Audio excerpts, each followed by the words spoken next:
Welcome one and all to another edition of the Defo Show with Lubie here on the 5 Reasons Sports Network, brought to you by Water Cleanup of Florida.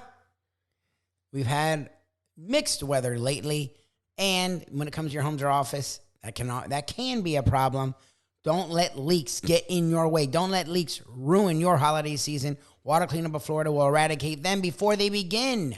954-579-0356. Give them a call 24 hours a day, 7 days a week, 365 days a year. And not only will Mike, Robert, their entire team of over 60 years of combined experience get rid of leaks, but because of their licensed, certified, insured contractors, they will make it look brand new, which not everyone can do. You usually have to go to multiple places to get that kind of treatment. No, with Water Cleanup of Florida, they will get it all done in one place. 954-579-0356. Check out their website, wcufl.com. Also go to Google. If you don't believe me, my wife and I did have Water Cleanup of Florida take care of our former townhouse. Did an amazing job. Helped us sell it nice and quick because we had no signs of water issues. They'll do the same thing for you. wcufl.com or 954-579-0356. Check them out on Google with over 75-star reviews. Water Cleanup of Florida is your place to go with any kind of water issues before it becomes an issue. When you just see possibly some kind of a leak, give them a call. Again, 954-579-0356. Check them out on the socials, Facebook, Instagram, Twitter, at Water Cleanup FL. Water Cleanup of Florida. If you have the schmutz, they have the guts. The Miami Dolphins were lacking guts this weekend. Not only did they face a third-string quarterback for most of the game, Mr. Irrelevant, the last pick in the NFL draft, and Brock Purdy, they faced a Niners team that had been playing really well, but they also had equally been playing really well. The defense did not do its job for the most part. The offense struggled a lot, where you were missing Teron Armstead, who had been the linchpin of the offensive line. Tua got hit early, and even when he wasn't getting hit, he looked shook. We'll talk about that today with Chris Perkins from the Sun Sentinel. The Miami Dolphins on display, coming off a tough loss versus the Niners. We talked about that right here at the Defo Show with Lubie on the 5 Reasons Sports Network. This is good. This is a great way to make our comeback here and to help us enhance our chances of rolling a continuous stream of sevens before we actually establish the point. We have the great Chris Perkins from the South Florida Sun Sentinel, the number one guy on the Dolphins beat. I see you're back home, unless you're green screening this from some location in California, but did you get out there to the game in San Francisco? And then if so, why wouldn't you have stayed and kind of hung out there to get the feel of what was going to happen against the Chargers this week in L.A.? Defo, that's corporate decision. That's made above my head. But I did get out to San Francisco, and it was great. Right. I had a great time out there. Well, what's your number one move when you hit San Fran? Because we were unfamiliar. I mean, I'd been there times, when I lived in L.A., but that was, circa mid-'70s, early '80s. And then we went back there for and I'd been back there maybe a couple of times since, but went back there for that Super Bowl game. I don't know if you covered that. No. A few years ago. That was when the Broncos won with Peyton Manning. Yes. I believe, yeah. And everybody thought that they were going to get annihilated by Carolina, which they were heavily favored in that ball game. But we went out there, and we were a little bit on the novice side. So what is Chris Perkins, a known party animal, although I'm not sure I buy your claims of settling down, but I do remember it was always questionable whether you were going to make like a 9:30 appearance on the Joe Rose Defo Goldie show back in the day, the first team, because the speculation was, where was Perk last night, and is he home yet? So what do you do when you get to San Fran? Hey, sometimes I would call you guys from the back of a cab on the way home, before my walk of shame. So times have changed. I took my girlfriend out there. My girlfriend was with me. Wow. Yeah. So, boy, that's the really taming. We're at a minimum. So, but I got a friend out there, but we went downtown first because she had never been there. Then we went out to Fisherman's Wharf. So it was only a day and a half of free time. I got out there Friday. But we had a great time. Had a great time. The weather was great. Saturday was a little bit rainy, but beautiful sunny skies. So for a Friday in for the game. So great time out there, yeah. All right, so I come home a little after the fact there. I missed the very early portion of the game. And, I could see the Tua's kind of scattering the ball a little bit. That didn't look good, but they're right there in the hunt. And then I'm looking out there, and I see Garoppolo getting carted off the field. And I thought, and I'd forgotten that Trey Lance is out for the season. I didn't realize that. I was thinking, well, what happened to this guy? And they bring in Mr. Irrelevant. Right. A Mr. Irrelevant, who I guess it's never happened before. This was unprecedented that a Mr. Irrelevant would even throw a pass as an NFL quarterback. I don't know if that was it or this was the first time a Mr. Irrelevant has thrown a touchdown pass. But how did this guy beat the Dolphins with the 49ers once Garoppolo went out of the game? Man, I tell you what, Defo, one of the things that they did was they kept the ball. Time of possession, they doubled up the Dolphins 40 minutes to 20 minutes. And part of that is because they were able to run the ball. I think they had 34 carries for 121 yards, and you flip that around, and the Dolphins had 8 carries for 33 yards. And then you look at how the quarterbacks played, right? Brock Purdy is throwing laser beams in there at these guys in tight windows. He out Tua. That's the deal. And Tua was off. We haven't seen that Tua all season. The guy who was overthrowing and underthrowing and just never really seemed comfortable in the pocket, even when there wasn't pressure on him. So really, they controlled the clock and the time of possession, and their quarterback played better. And pretty much that's how the game was won. Look, San Francisco scored 33 points, but they only had 2 offensive touchdowns, right? They had the kickoff, the fumble return, and then the rest were field goals. So, it was really a ball control and take advantage of what the Dolphins are giving you type of victory. Yeah, and it's funny, too, because I had one of my few correct premonitions prior to that game, and I thought, well, today's the day I think that Tua throws in a stinker. Or maybe is not quite as good because he was getting so much lofty praise, and I thought, is he that good? Maybe, but where does this leave us now? Now that he's thrown in the stinker, and it wasn't like he was completely awful, but darn close to it. And then late in the game when they were behind, all of a sudden there were some picks, and it got ugly and out of hand. But they were in the game with a chance to win it. Couldn't seem to get the ball, and the completions over the middle that they had been having so much success with. Maybe Shanahan was onto something with McDaniel there, or anybody who watches film sees the success Miami's having. So where does that leave us heading into this game? Obviously, a very crucial one against the Chargers. Well, Defo and Lubie, here's where I think the Dolphins are at. They need Teron Armstead back. Yeah. Teron Armstead leaves the first quarter of the Jets game, and you give up 7 sacks, and you lose 40 to 17. Right? What's the score, right. Lubie? He doesn't play against Minnesota. You give up 13 quarterback hits, and you lose, I believe, 24 to 16. And then he doesn't play this week, and you give up the strip sack for the touchdown. Wasn't necessarily, his fault, but there was offensive line chaos and disarray. You couldn't run block. The stunts are really kind of how Bosa got him, not necessarily beating the tackles, Greg Little and Brandon Shell, but it was kind of on those stunts and a lack of communication. So to me, and I've said this before, Teron Armstead is terribly important to that offense, not just the offensive line, but to that offense. So, when Teron comes back, the offense is there. Defensively, as you guys probably know, this defense has given up at least 27 points on each road game. I believe 6 road games. But, I still think the defense is capable. They're capable of making plays. They're a bend but don't break unit. I don't know if that's an insult to them. But, sound like Tom Olivadani. I heard a little Tommy O coming through there. Yeah. Well, we didn't give up that 80-yard run.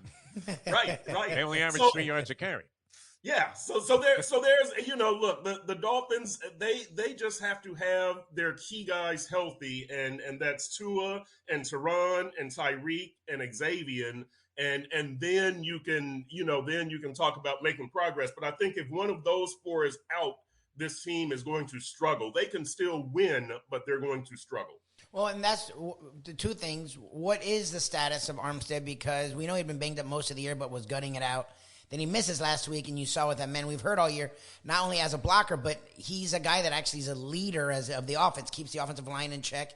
Tua, you can just see, even when he wasn't getting hit, he looked like the guy we had seen the last 2 years where he had that Tannehill syndrome or Darnold, where he saw ghosts. Even when people weren't around, He never got secure, and Armstead it's not a tight end for him. It's Teron Armstead is a security blanket. So what is the word on him? And number two, what has happened to the defense? Because they weren't bend but don't break. They were uberly aggressive to the point where they didn't let you do anything. And the last month and a half, from the Detroit game to the Bears game to even the games they've won, their defense has struggled mightily. And a lot of people wondered about Boyer. Have we sort of figured it out that it was Flores and not Boyer? Because the aggressiveness for this defense has gone down. And I get it. They don't have Byron Jones. I understand. But still, like, you have Phillips, you have Ingram, you bring in Chubb. They should be around the passer. And for a guy who was Mr. Irrelevant, he was very comfortable, Purdy, in all of his time. He looked a little Brady-esque. He did. He just sat there.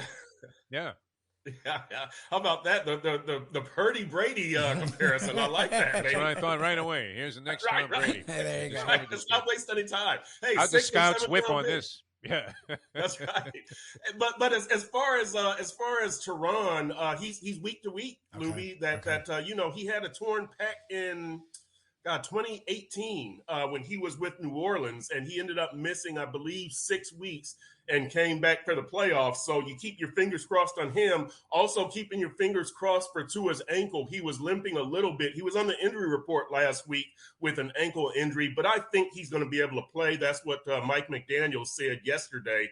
As far as, the defense, look, Byron Jones is a major loss, and you kept losing guys, right? Nick Needham as the nickel and Brandon Jones as the safety, who was your best blitzer and your team's leading tackler. You lose Emmanuel Ogbah, who is not having a good season anyway. You did add Chubb, but it's going to take a little while for the Chubb, Ingram, Jalen Phillips combination to get to a quote-unquote dominant point.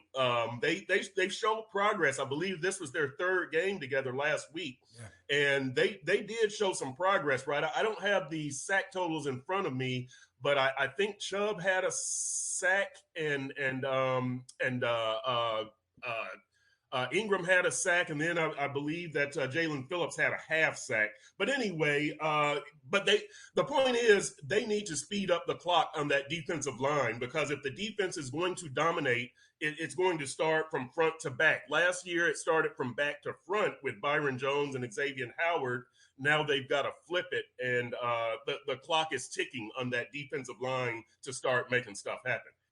The great Chris Perkins of the South Florida Sun Sentinel covers the Dolphins, does it with extraordinary flair and style and deep perspective with this franchise. And that's why you would understand this. I mean, my solution was simple. And feel free to bring this up to either Chris Greer if you get to talk to him or Mike McDaniel. And that is a 3-word solution to the offensive line problem, especially with this injury plague that they've been afflicted with. Eddie Earthquake Blake. You think? I mean, if they bring this guy back, there's a shot there. I don't know. Were you at that scrimmage when Earthquake Blake, I mean, it was their own team, and he nearly got Marino killed. And I think that's when they moved him to the defensive side of the ball. It was at Lockhart Stadium. They were having like an intra-squad game. And Blake just whiffed on a block completely. And the next thing you know, he was lined up on the defensive side of the ball. This was their second-round draft pick. I mean, and he had a great name. And then they didn't realize he only had 1 foot before they drafted him. I don't think they did much of a job on the physical at the combine there. I don't even know if he went to the combine, but I don't know. They're once again, didn't they sign some guy that was like a former number 1 pick? They have a new acquisition. Yeah. So what's? Oh, he was the guy that was like a total bust, right? But wasn't he with the Giants? Was that the guy? No. He was with the Chiefs, and he figured it out, actually. Became a pretty good offensive lineman, Okay, right. So was that of any significance, Chris? Well, he's I don't want to say elderly, but he was the number 1 pick in 2013. So the guy's got some years on him, and so he broke in with Merlin Olsen, right? right, exactly. I think he had a bit part in a Little House on the Prairie before Merlin checked out. Very nice reference. I like that. Very nice. Yeah. So he's it's a small piece to the puzzle. He's not going to come in and I think he's a 3-time Pro Bowl selection, but he's nowhere near that status anymore. So he's a veteran body, and really, in Armstead's absence and in the absence of Austin Jackson, the right tackle who went on IR, which is, why they signed Eric Fisher, really you want good performance, solid performance, but somebody who can communicate. And again, we talk about these stunts and these loops and tricks that the defensive linemen do up front. And I'll say this about communication also. The center Connor Williams came over from Dallas. He's a former guard. He's playing center for the first time in his career. And so early in the season, they talked about communication and having to get on the same page. And, they have what they call the mic point. The middle linebacker is the mic linebacker, and you base all the blocking scheme off of him, and the center and the quarterback get together on the mic point. Hey, 55 is the mic, and that's how you set the blocking. And so Connor was having problems with that, but that has gotten better. So, communication among all five. And really, to me, if Eric Fisher is decent and he's a good communicator and can listen, he can hold it down for the rest of the year. That was almost Mike Mayakian in the and none of it is true. That's the whole. I made it all up. That's the impressive thing. Had me at hello. You had me at hello, Chris. All right. How dangerously in jeopardy is our over/under 8.5? Now with the Dolphins having only 5 games left in the season, and on the road against the Chargers, a team that's still, I guess, playing for something. Although, they have a tendency to suffer tough losses and have suffered many during the course of the season. And then the Buffalo Bills game now flexed to a Saturday night affair in Buffalo, where it's going to be fucking freezing. So those are the next 2 up. Will we still be sweating a few weeks from now, the over-under, just needing that one more win to accomplish it with the remaining 5 games left? No, they'll get this one. They better get this one, right? Oh, yeah, okay. Yeah. Because the road trip kind of depends on this one. I just don't think they're going to win in Buffalo. So, yeah, they need to get this one. You're 8.5. That's going to be safe. That's going to be safe. I think you're okay. By the way, you talk about the freezing weather in Buffalo. I did a note that the Dolphins they've had great weather all season. And so I don't know if, for those people who fear the road playoff game in snow or wind or ice, the Dolphins have not faced any. It's been pristine weather all season in Chicago, last week in San Francisco, where early in the week there's an 80% chance of rain, and we're asking the coaches, are you going to do the wet ball drill and all of this kind of stuff? But Detroit, it's a dome. Baltimore was early in the season. Cincinnati was early in the season, but pristine weather all season. I'm expecting it's going to be 75 in Buffalo, Defo. I'd probably take the under on the temperature there. Look, we all know, whether you played, professional football or sandlot football, you start throwing 35-mile-per-hour wind against at a quarterback who, unfortunately, when he's off, has a tendency to throw those folly floaters. Right, you think Steve Hamilton's on the mound there, and but it doesn't. It's not favorable. Now, Tua does throw a tight ball, but that's a whole different type of competition there when you're also competing with ridiculously and swirling Shea Stadium like winds. I'm not sure how that plays in Buffalo. We've seen it many times, right? Where you have to have some kind of ability to, adjust to that. And it's not easy if you're not, accustomed to it, and Tua is at a disadvantage there. So we'll see. All right. So we get this one this week. We go over 9 and we can rest. Not a great Sunday afternoon for the Miami Dolphins. They lose for the first time in a while. They're now 8-4. Still in the thick of the playoff chase. Have a Chargers team who is also trying to find their way to the playoffs. Justin Herbert, Tua Tagovailoa, this Sunday. We'll talk a lot more about that as the week goes on. Appreciate everyone checking us out today. If you want to check us out each and every morning, do that on South Florida Live, the Defo Show with Lubie, 7 to 9.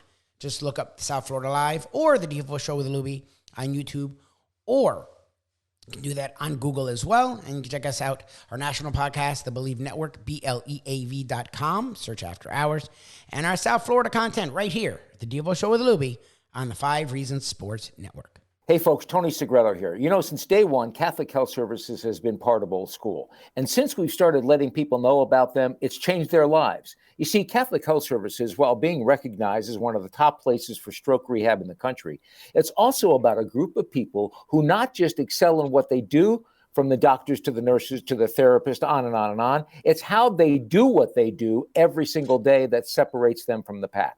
They do it with a passion, unmatched, and the inclusion of family in every step of the process. Trust me when I tell you this. If you want the best, unmatched rehab with a special group of skilled, caring people, there is truly only one place, and that one place is Catholic Health Services. These days, we're all looking for comfort anywhere we can find it. Thank goodness for Landlubbers Raw Bar and Grill in Plantation, because they are making sure you are as comfortable as possible. First of all, they're not only open for delivery and pickup. All you have to do is go to landlubbersbarandgrill.com for both pickup and free delivery. You're going to have the best wings in the world. You're going to have a great burger. You're going to have their amazing soups. Again, Landlubbers, Raw Bar and Grill. It's nice and easy. Just go to landlubbersbarandgrill.com for both your pickup and free delivery. Thank goodness for Landlubbers for making you always feel right at home.